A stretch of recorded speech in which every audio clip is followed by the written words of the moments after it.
பாவிகளை ரட்சிக்க கிறிஸ்து இயேசு உலகத்திற்கு வந்தார். நம்முடைய பாவங்களுக்காக இயேசு சிலுவையில் அறையப்பட்டார் என்பதை விசுவாசித்து ஒப்புக்கொண்டு நம்ம அவர்கிட்ட வந்துட்டோம். இப்போ இந்த லெட்டர் எபிரேயருக்கு எழுதின நிருபம் யாருக்கு எழுதப்பட்டது? பரிசுத்தவான்களுக்கு, கர்த்தருடைய பிள்ளைகளுக்கு, இல்லையா? நீங்கள் எபிரேயர் 1 அதிகாரம் 1, 2, 3 அப்படி பார்த்தீங்கன்னா பக்தர்களுக்கு, தேவனால் தெரிந்து கொள்ளப்பட்டவர்களுக்கு அல்லது பரிசுத்த சபைக்கு அப்படிதான் அவர் ஆரம்பிப்பார். அப்போ பரிசுத்தவான்கள், எழும்பி பிரகாசிக்கிற தேவனுடைய பிள்ளைகள், அவர்கள் அப்படி, அதாவது ஆவிக்குரிய வாழ்க்கை ஒன்வே டிராஃபிக். எத்தனை போராட்டம், பிரச்சனை, அவமானம், நிந்தனை எது வந்தாலும் திரும்பி பார்க்க கூடாது, அது போய்கொண்டே இருக்க வேண்டும். No return. அப்படி ரிட்டர்ன் வந்துட்டவங்கள தான் பின்மாற்றக்காரர்கள், மறுதளித்து போனவர்கள் அப்படின்னு அவர் அங்கே மிக மிக கண்டிஷனா சாட்டை அடி கொடுத்து எழுதுகிறார். சிலுவையிலே ஏற்கனவே நமக்காக அவர் ஒருமுறை அறையப்பட்டு பாடுபட்டது போதாதா? மீண்டும் நீங்கள் இயேசுவை சிலுவையில் அறைகிறீர்களே அப்படின்னு தான் பவுல் அப்போஸ்தலனுடைய அங்கலாய்ப்பு. இது ஆவிக்குரிய உலகம். சரீரத்தை சிலுவையில் அறைந்தார்கள் பரிசேயர்.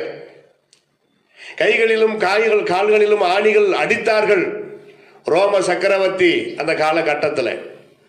ஆனால் ஆவியிலே, in our spiritual life, we are crucifying on the cross our beloved Son of God, Jesus Christ.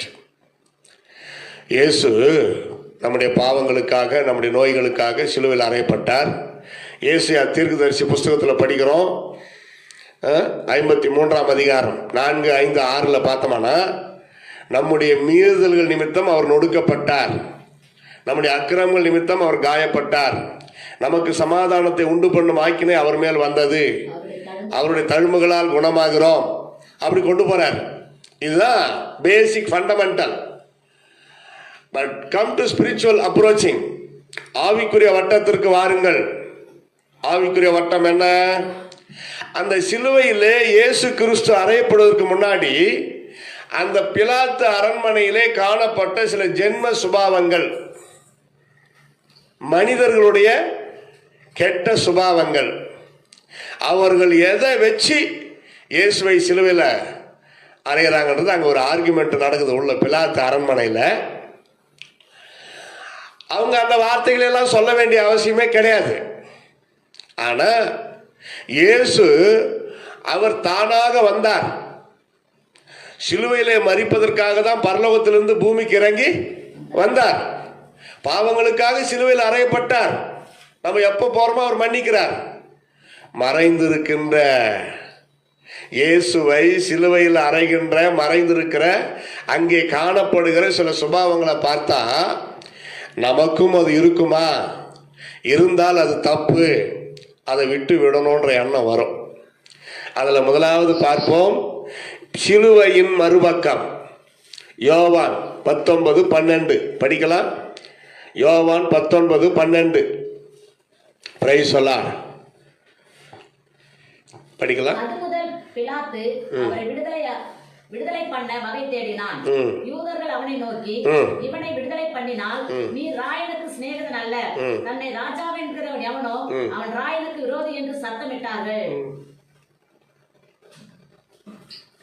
பிலாத்து இயேசுவை விடுதலை பண்ண பல விதங்களில் முயற்சி பண்றான்.